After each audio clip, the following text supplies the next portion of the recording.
जम्मू और कश्मीर के अवाम ने 14 अगस्त खुशी के दिन के तौर पर मनाया और आज पूरे जम्मू व कश्मीर में और कश्मीरी जहाँ कहीं भी आबाद हैं 15 अगस्त हिंदुस्तान की आज़ादी का दिन यौम सियाह के तौर पर मनाया जा रहा है।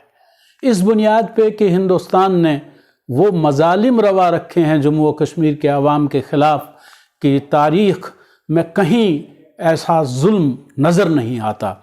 जम्मू व कश्मीर के अवाम हिंदुस्तान को ये बावर कराना चाहते हैं कि तुम अमेरिका से बड़ी कोई ताकत नहीं हो, तुम नेटो की कुव्वत के मुकाबले में कोई हैसियत नहीं रखते हो, तुम बरतानियाई साम्राज्य के मुकाबले में कोई हैसियत नहीं रखते।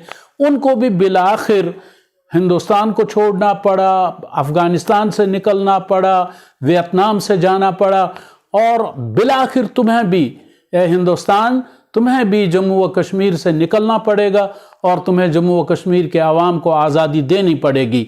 आज के दिन मैं अपनी कौम से सिर्फ इतना ही कहना चाहता हूँ कि आप वो लोग हैं जिन्होंने अपने बेटों को शहीद होते हुए देखा और वो शहीद फिर पाकिस्तान के परचम में लपेटे गए जबकि हिंदुस्तान वहाँ पे काबिज़ था। तो इस कब्ज़े के ख़िलाफ़ आपकी जद्दोजहद ज़रूर इंशाअल्लाह रंग लाएगी। इस यौम सियाह पर आप हिंदुस्तान को एक आखिरी धक्का देने के लिए अपनी कुव्वत को मुजतमع करें। अल्लाह ताला आपका हामी व नासिर हो।